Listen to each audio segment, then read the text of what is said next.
Hey, welcome back. Thanks for being here. This is another commentary video here today.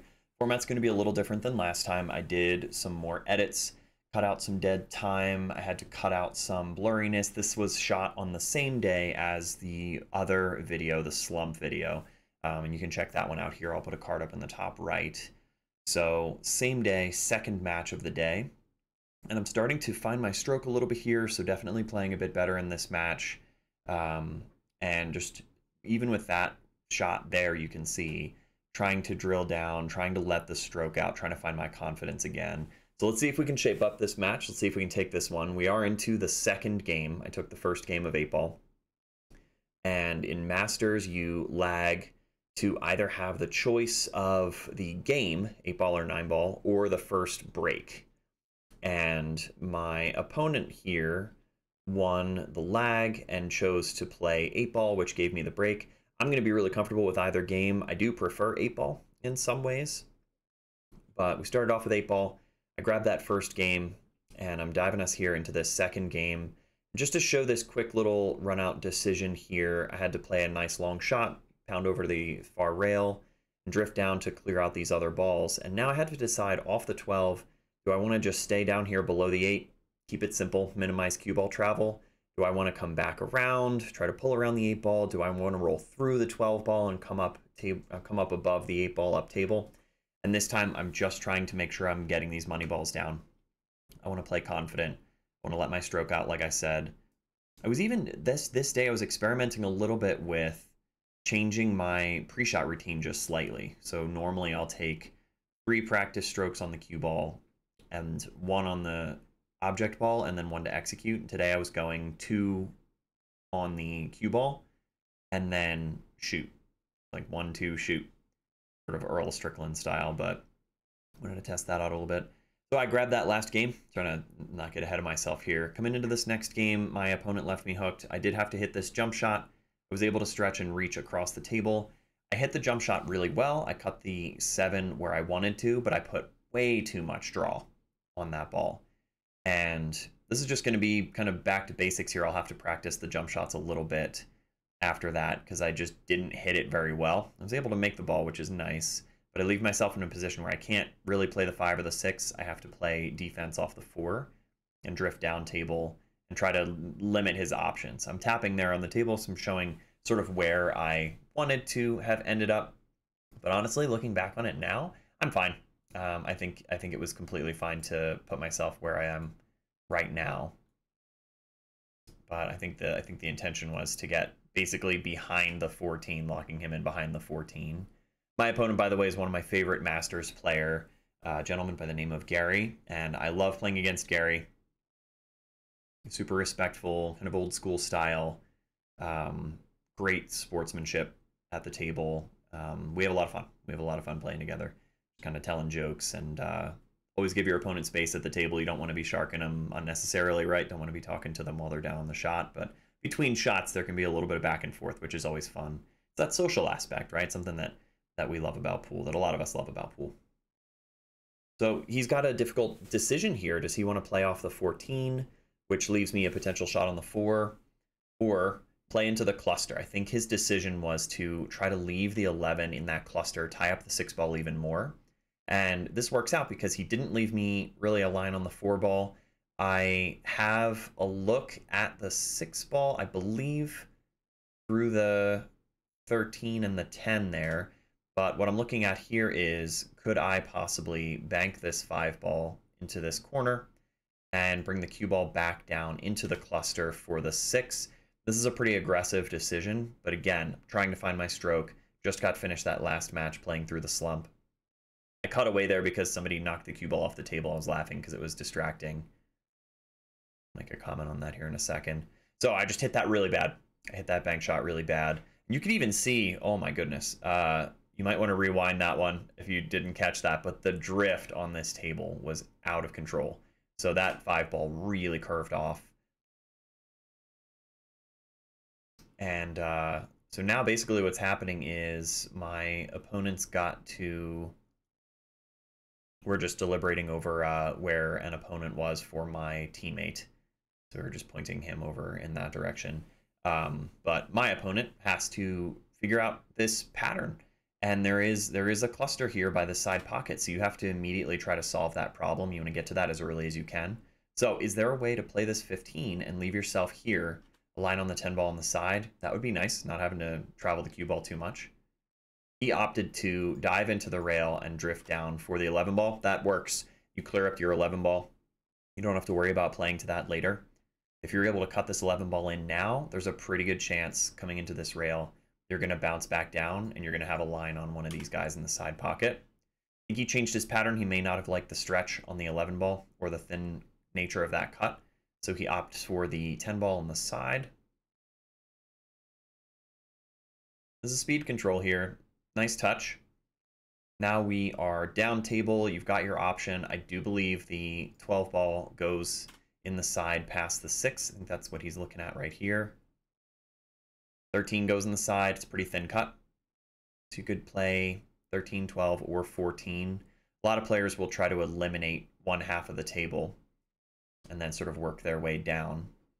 Let's see what he decides to do here. Something else I was laughing about while my opponent's deliberating is this idea that sometimes when you're down on the shot, your brain will just say, oh, you might not be comfortable, or you know, might not feel like you're going to make this, or might not work out. We don't know how to get shape. But just shoot it anyway. At least for me, that thought tends to come to mind. Just shoot it anyway. You'll be fine. Shoot it anyway. And it's never a good idea, guys. Don't listen to that voice. If your brain is telling you just shoot it anyway, definitely stand up on that shot. You don't want to go into it with that attitude. In the same way that if you are telling yourself, don't miss this shot, don't scratch, the brain's trained to just sort of recognize the main operator of that sentence, and it's going to tend to come away with scratch or miss. And you don't want to be even subconsciously telling yourself that before the shot. We'll drill down on that. I think we'll have to come back to it and do some talk about just the mental aspect of that decision making. Meanwhile, my opponent is getting out. Gary's going to figure this one out. He went for that. Yeah, the 12 ball went in the side, which is nice. I think either way could have worked out, right? If he had decided to play the 13, he could have shaped the 11 ball and then left the 12 ball for his key ball to get on the 8. That I think would have worked out fine. Now he's dealing with a bit of an awkward angle on this 13. And can he make it? He does. Manages that 13 ball. Those shots are a little deceptive. I'm not sure if you've ever been in that situation or had to set that up before, but you're kind of blind. You're not really able to sight the pocket. You don't really get it in your periphery. He's got that cut on the 11 ball. He makes that one. And he drifts down really well. He's got a nice angle. Again, Masters League, you do not have to mark your pocket. It is in the rules that you can just call your pocket. Gentleman's game, right? We all know where we're going. And the sportsmanship is great in this league. If somebody messes something up, or there's a foul or bad contact, everybody, at least in my league, is really great about calling themselves on something. That's a heartbreaker right there. He had a great line on, you can see it in his body language too. Man, we've all been there, right? He had a great line on that 8 ball. He drifted down from the 11, and those are the shots where you got to just pick your line, bear down, and make sure that you sink that ball. Sometimes we get a little screwy with side spin, or, you know, do I need to punch this in? Do I need to worry about scratching? The scratch wasn't on for that shot, unfortunately, so it's just about making it. Now I've got to decide how to get over to the 6. I do opt for just a straight draw shot. I cheated the pocket a bit too much. I ended up driving the 4 ball into this rail so far that it caused the cue ball to float up table. That was unintentional. It was not very well struck. And now I can decide to either play the 6 in the side. I don't always like that on a valley table, or just opt for a simple safe, leave some distance. Bit of a two-way. If the 6 had fallen, I do have a line on my 5, but this is an open table. And I sort of flub this one, I'm going to be honest, because I leave my opponent a line on the 8 ball. He can see the entire ball. And so, what do you think you would do here? Do you think you would play the aggressive bank shot? A lot of players would look at that and think, maybe I can do that. Maybe I can get the cue ball out of the way. It might not double kiss. To me, it looks like a double kiss situation. The cue ball's likely to come down, strike the 8 ball, and then get in the way of the 8 ball as it tries to go into the rail and travel back up towards the table. You try to play safe here. You come off of one side of the 8 very thin, trust the roll on these valley tables. I'm not crazy about that. So here we go. My opponent has called the reverse bank shot down here in this corner. He's looking at the angle from the other side of the table. You can choose to go with a more extreme cut on the 8 to send it back in that direction. You can try to apply some spin. He is bridging off the rail, so this is not comfortable. To be honest, based on where he was, he didn't miss that by much, right? He came into the rail around here. It's tough to judge those reverse cuts. And he leaves us in a difficult position, which is part of the good thing about playing a bit more aggressive like that, especially early in the match. I'm sizing this up, unfortunately, standing in front of my camera here, but you'll see the layout here in a minute. We've got some options. Do we want to play safe? Come back around the 5, maybe leave him on this side of the table. It's tough. It's tough to not leave a line on the 8. Do we want to try to cut this 5 ball in, come super thin off the 5, up above the 6, or down below the 6? What I'm sizing up here is staying aggressive, find your stroke, dial this in. Natural bank is pretty much lined up.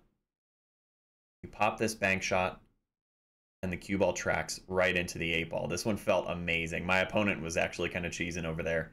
You can rewind and look at it. His like smile lights up because it all worked out. And he said something like, wow, that worked out about as well as it could, or something like that. And I pushed the 8, nudged it just a little bit. I got a good line on this 6 ball from underneath. And I need to avoid the scratch, so I had to play this a little bit outside, kind of up along the rail. If you're here by now, you're probably enjoying the content, which I love that. Thanks for being here. Thanks for hanging out. I've been really enjoying having everybody stop by and leaving comments and discussing these game situations. So if you like this kind of stuff, pop that subscribe button. You'll be notified whenever I upload something new. I'm going to be doing a lot of match recording, commentary, drills, and other fun stuff. So if you're enjoying it, stick around. Be happy to have you. Jumping over here into the next game. Now I'm up 3. Got a couple games of 8-ball under my belt. I'm trying to play confident, trying to play smooth, working on my tempo, trying not to overthink things too much. And I have to size up this rack because I need to get the breakout on these balls here. So what I'm looking at is if I get a line on the 11 ball from over here, do I have a way to drift down off the 11 into that cluster and break those up? You could theoretically do it off the 9 if you were crazy and you wanted to just hit a crazy draw shot. Not the most reliable, I don't think. But from here, I decided to float off the 9 into this sort of big window of position. Anywhere over there, that's what I was looking at, lining up my cue. Anywhere over there, you're going to end up with a pretty decent angle to come off the 11 into the cluster. So you want to try to decide when you're looking at a cluster like this, if you're feeling comfortable with it, where into the cluster do you want to play? Do you want to hit the top side? If you do, what's going to happen? What do you think would happen if you hit the top of that cluster, right? It's going to push those both down. Then 10 ball goes down table, kind of like it's lined up for a combination. Luckily, played into the top just like I wanted to. I knew I was likely to leave myself on a shot either on the 12 or the 15 up here in the corner. So that worked out fine. Now what I have to do is size up this situation down here. They all have a pocket. So 12 goes, the 10 does go across table here into this corner. There is enough room. The 12 will obviously go in that same corner. Once the 10's moved out of the way, the 12 can also go over here. So I have to pick a pattern to remove this little situation. Then my thought was 15 is going to be my key ball because it leaves me right on the 8. Looking at getting in off the 12, down on the 10 ball. I want to be kind of in there. Don't really want to be shooting off the rail, so let's make sure we drift down far enough so that we can get from the 10 to the 12.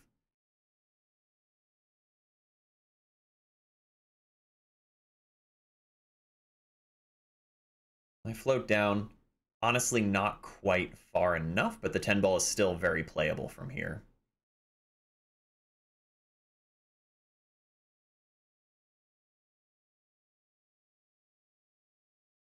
Yeah, I'm looking at this lower rail. Where into that rail am I going to come back out and up? Do I want to try to hold it in this area for the 14? Or do I want to pop all the way back up and around kind of like this for the 15 and then leave the 14 as my key ball before the 8. And I play nice and smooth on that 10 ball. That goes in. I've got a backwards cut angle on the 15. When you cut this ball, the cue ball is going to want to sort of drag out, slide over in this direction. So I'm just looking at where is my line on the 14? Where do I want to be on the 14? Such that it allows me to get up on the 8 ball afterwards. And I'm not super comfortable here in bridging over the 14. I still have plenty of room. Should be fine here. Get down, sight this 15. And I'm sort of stunned. You can see it on my face. I don't really understand that one. Yeah, and I'm saying it to myself. I hit that so bad that it shaved the 7. Somehow it still went in. And that's the reason that I ended up in this crazy position on the other side of the table. Now I do end up with a line on the 14. I end up having to try to bank it back across corner. I didn't deserve to make that shot, really, right? There's no reason to miss that 15 ball up here and the slide over for the 14. That should have been an out for me. I should have been out from there. Just hit it real bad. That's really all there is to it. And missed that bank on the 14. Now my opponent's in a bit of a pickle. I've got 1 ball left. Usually when you're in this kind of position in 8 ball, you can find a way to get ball in hand. You've got to think about, if you're not able to run out, don't try. It's a good principle with 8 ball. Most games, really. If you're not able to get out, you don't want to play pure offense. It's that balance of offense and defense. You don't want to be ducking all the time either. You don't want to be playing unnecessary defense.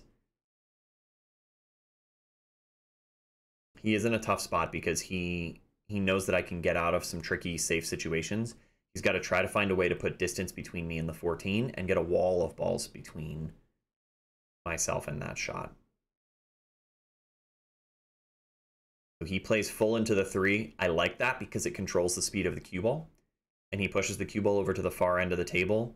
There's not an easy one rail kick.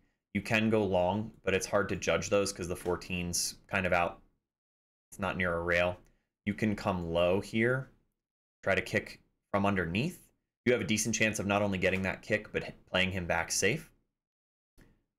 I was sitting in my chair, and as soon as I saw him play that safe, I grabbed my jump cue. I immediately knew that I was going to go over, and I want to cut this 14. I'm aware of the 4 ball there. It makes this a much larger pocket.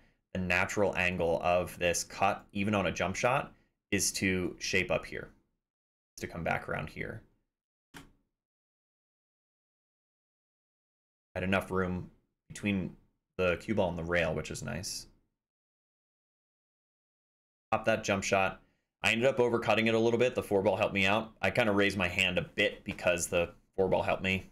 And that's a legal shot. I mean, even BCA called pocket. That's the intended pocket. It's fine for it to go off of another ball. And it ended up playing pretty sweet because it slid back across the table and pushed the 8 ball into an even easier position. Even if the 8 ball had stayed where it was, I would have been able to make that ball. Jumping over to 9 ball. Again, kind of highlight style here today. I had a line on this 1 ball. Didn't have an easy shot. Didn't have a way to play offense. I decided to play the 1 ball into that rail, send it down table, and hustler style lock him up on this 8 ball up table. Apologies for the zoom. I think it does fix itself here.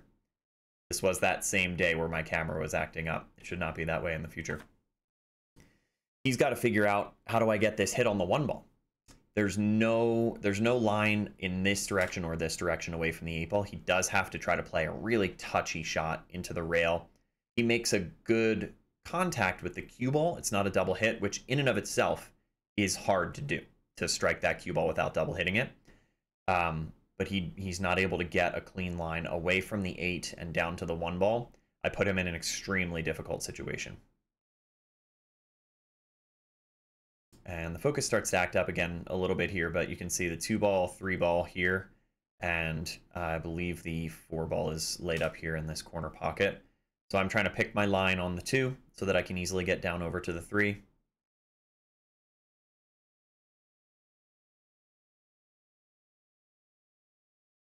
On focus, cooperate for me.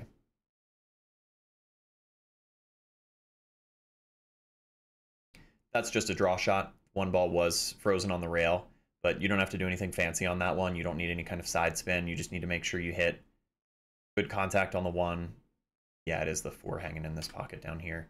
So I'm a bit below the 2. I'm going to have to come off the 2 and either go into this bottom rail, or you could sort of come back around this way. I decided to play with high, maybe just a touch of outside, spin the 2 ball in. And now I'm frozen to the rail. Never want to be there. And oh, that's not a super clean line. I am all but perfectly straight in on this 3 ball. And I don't trust the slow roll on this table. They weren't playing very true. You saw that curve from earlier with that 5 ball. I get a little overzealous here. I decide to try to force follow, cheat the pocket a little bit, and basically fabricate an angle playing into one extreme side of the pocket. Trying to make something happen, and it just wasn't really there. So, tactical mistake for sure. Could have just played straight into that 3 ball and tried to trust a slow roll, or rolled through enough to come around another 2 rails and get a line on the 4 ball, which was just hanging. Honestly, even a jump shot on the 4 ball would have been fine. So just make that 3 ball. He's able to make a nice cut shot on the 3 in the side. He's got to judge his speed here. Cue ball slows down for him and is cooperating. He's got a good line to play the 5 in the corner, and the cue ball's going to want to slide over for the 6, coming along the long rail.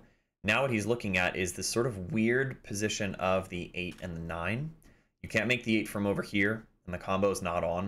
So basically this entire side of the table is off for the 8.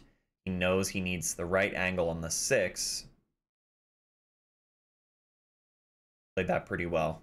Kind of thick on the 5 over into the right-hand side of the pocket. He's got an angle on the 6. He has to get over on this side of the 8. Getting below it would be nice, because then you could cut it, and it's going to send you away from the 9 ball in this direction. So he has to judge this shot. It's going to be follow, which causes the cue ball to sort of dive into the rail. And it's a little bit of a punchy stroke. You could end up coming low, close to the 8 and 9. Some players will also decide to come across table this way. A little bit less follow. He decides to dive in quite a bit more. He brushes the 8 ball just the slightest amount. I don't know if you can see that in a replay if you go back, but he brushes it just a little bit, pushes the 9 off it. Gets a good line on this 8 ball. Got to make that. Cheated the pocket there, which is also a good decision. He played to this top side of the corner pocket there to keep himself close to the 9. If you overcut that 8, you're going to send yourself too far. Even here, where he is, it's a bit farther than you would like to be for this 9 ball. Got to bear down and make this one. And he does. There it goes. Watch that cue ball. Oh boy. He's like, you got to talk to it. You got to tell it to stop. So he grabs another game there. It was a really good out. I gave him that out. I messed up on that 3 ball. Jump ahead here in 9 ball. And I've got to get to 7 games. I need 2 more games of 9 ball. I'm left with this situation. And I believe he broke the balls this game and did not have a shot and left me here.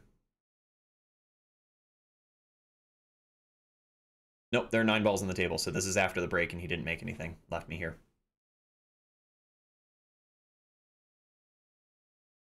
I don't really have an offensive shot. You could try to cut the 1 in the side. You're going to send the cue ball wild. It's unlikely to shape the 2 ball. I'm looking at a long combination on the 5. I don't like that. It's very far away. There's a lot that can go wrong. You're not guaranteed shape on the 1 ball after you make that ball.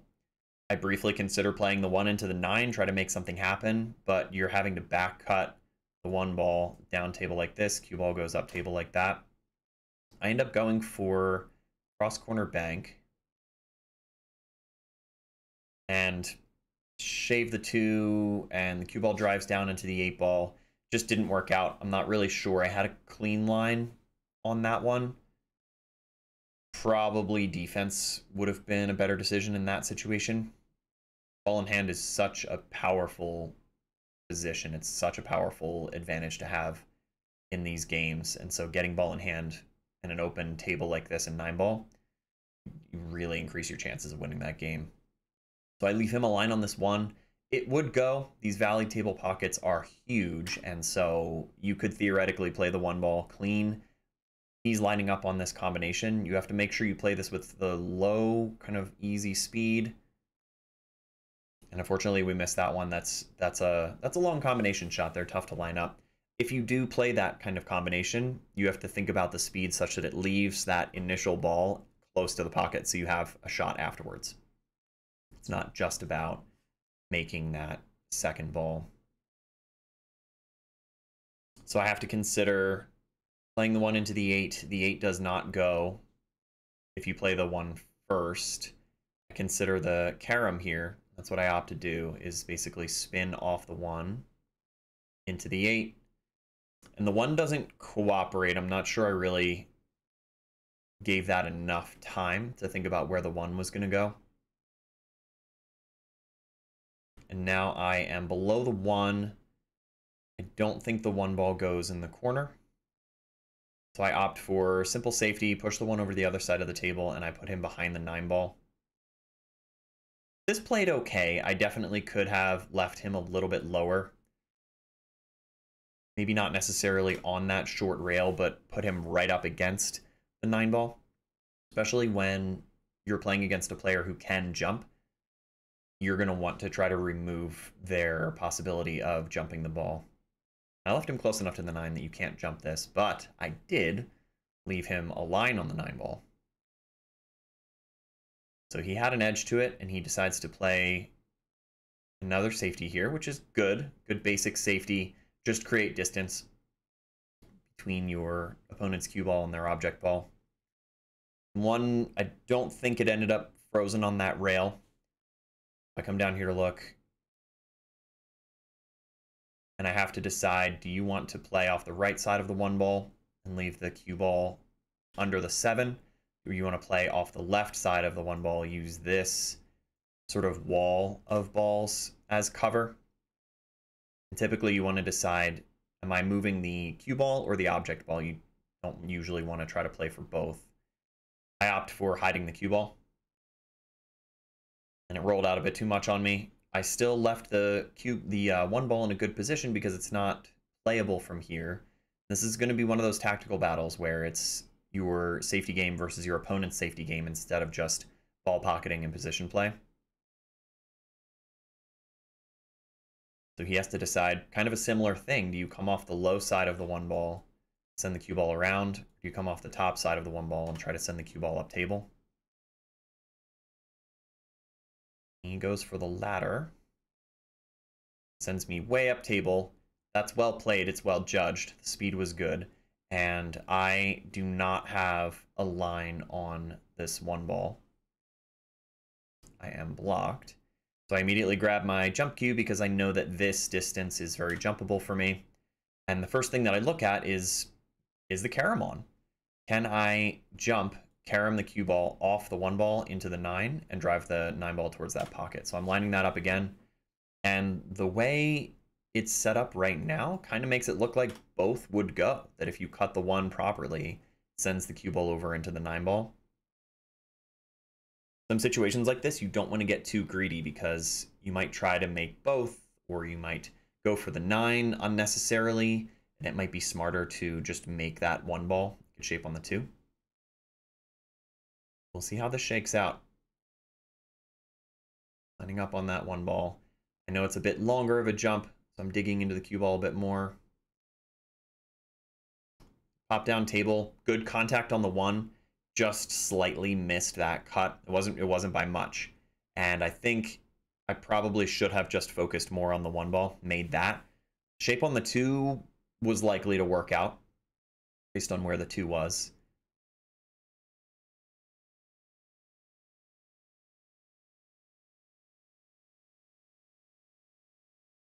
So he's got to make a decision here again. There's not a great offensive shot. Some players might try, bank the 1 down towards the 9, see if that works out. He opts for safety here, I believe. Yep. His thought was, we chatted about this a little bit afterwards, his thought was to try to come into the 1 and see if he could stun the cue ball to try to leave it behind the 6, which is touchy. It's hard to control that. And in fact, in that position, this might be good for a drill down video. I'll have to take a look at it. You might end up wanting to go highball on that and roll through the 1 and come off this way to roll up on the 6, and then it's a speed shot. So here, what I have to look at now, the 1 is right on top of the 9. Is there a combo? Yes. It's pretty thin. You're going to end up having to hit pretty much the extreme right-hand side of the 1 ball to send it over towards the 9, so that the cut angle of the 1 sends the 9 towards the pocket. The 3's not close enough to make that pocket any bigger. I've got to line up on this. And then part of the issue when I get back on this shot, there's a railing or a sort of just like a bar top shelf behind me, and it ends up getting in the way. Yeah, I had to sort of get up and reassess because the shelf got in my way. Playing in bars, it's always something, you know. Table's always off, or this rail's dead, or somebody spilled beer on this table, or this shelf is in my way, or music's too loud and they don't play what I like to listen to anymore. You know, it's always something.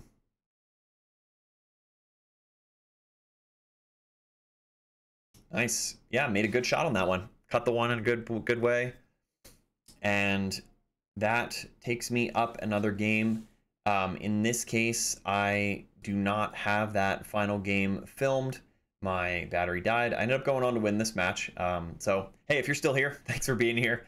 Like I said, I love doing these videos, so feel free to put some stuff in the comments. I love hearing your thoughts. I love talking about the game situations, and I'm doing my best to improve these videos every time. Would love to see the channel grow. Would love to meet more people and hear about your matches and your thoughts on all of these situations and all the strategy. I've got more coming, more match commentary, more shorts, and I have a lot of games and tournaments coming up in the next few weeks that I will be filming, so plenty of content on its way. So feel free to subscribe if you're liking the stuff, and I hope to see you all again soon. Thanks for being here.